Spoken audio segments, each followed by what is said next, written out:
तहत उसमें उन्होंने एफिडेविट फाइल नहीं किया और जो सीधा सीधा rule 4A conduct of election rules 1961 की वायलेशन है।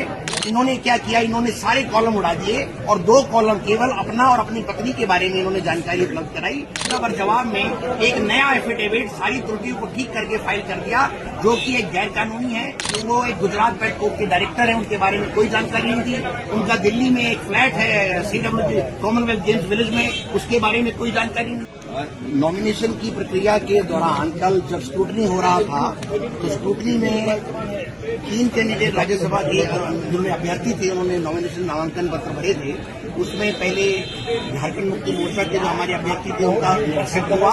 उसके बाद कांग्रेस के जो अभ्यर्थी थे महागठबंधन के दोनों कैंडिडेट्स का नॉमिनेशन नामांकन पत्र उन्होंने एक्सेप्ट किया।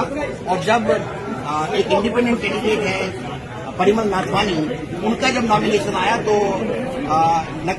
नमन डिक्सल जी हैं कौनगिरी के MLA साहब, जो प्रपोजर हैं प्रणव झा जी के, उन्होंने ऑब्जेक्शन किया और उस ऑब्जेक्शन को हमने लिया कि जो नाथवानी परिमल जी हैं, इनका जो असली नाम है वो नाथवानी परिमल नहीं, परिमल नाथवानी है। और साथ ही इन्होंने जो अपने एफिडेविट में इतनी ग्लेरिंग डिस्क्रिपेंसी है और जो डिफेक्टिव एफिडेविट है कानून के तहत, उसमें उन्होंने एफिडेविट फाइल नहीं किया और जो सीधा सीधा rule 4A conduct of election rules 1961 की वायलेशन है कि हर अभ्यर्थी को अपने नामांकन पत्र के साथ एक फॉर्म 26 परफॉर्मा है, उसके तहत अपना एफिडेविट देना पड़ता है। और उसमें प्रक्रिया में 6 बिंदुओं पर आपको इन्फॉर्मेशन देनी पड़ती है कि आप अपना, अपनी धर्मपत्नी का या अपने HUF कोई फैमिली, हिंदू अनडिवाइडेड फैमिली की कोई उनकी फर्म है, उनके बारे में या अपने डिपेंडेंट्स के बारे में जानकारी दें।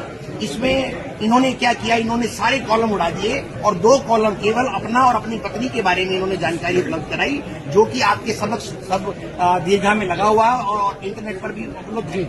हमने जब वो सब पढ़ा और हमने बिंदुवार क्रम में उसका जब हमने वो तहकीकात की तो हमने पाया कि ये जो एफिडेविट है ये गलत है और ये गलत नहीं हो सकता। और हमने जब दिया उनको ऑब्जेक्शन, और ऑब्जेक्शन के तहत जब उन्होंने उसको 4 बजे कल 4 बजे रिटर्निंग ऑफिसर साहब ने एक उनको लेटर दिया कि इस क्रम में आप अपना कोई कंडिकावार अपना जवाब दें। तो उन्होंने क्या किया, बड़ा स्मार्टली अपने कंडिकावार जवाब में एक नया एफिडेविट सारी त्रुटियों को ठीक करके फाइल कर दिया, जो कि एक गैर कानूनी है। रिटर्निंग अधिकारी इस कंडिकावार रिप्लाई के साथ कोई भी एफिडेविट, कोई भी नया डॉक्यूमेंट एक्सेप्ट नहीं कर सकते। हमने इस बिंदु पर प्रकाश डाला और उनको कहा कि ये जो है आपकी जो पावर है वो कानून के तहत नगण्य हो गई है।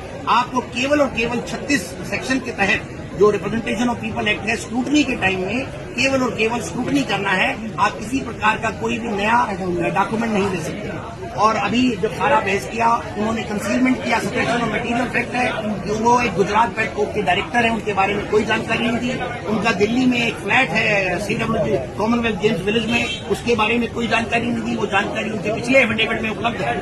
और उसके बाद उन्होंने कई क्वेरीज हैं, उनके बारे में कोई भी अपना आंसर नहीं दिया। इसलिए फॉर्मेट, बिल्कुल फॉर्मेट चेंज है, वो इलीगल फॉर्मेट है, गैर कानूनी है।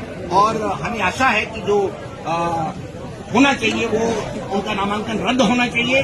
पर जो लग रहा है उसके बारे में भी कोई टिप्पणी नहीं कर सकता। अभी मैं जब मुझे आदेश की प्रतिलिपि मिलेगी, क्योंकि उन्होंने 12 बोला है कि 5 या 6 बजे तक वो आदेश की प्रतिलिपि देंगे, उसके बाद ही हम कोई आपको बात बता सकते हैं। धन्यवाद, थैंक यू।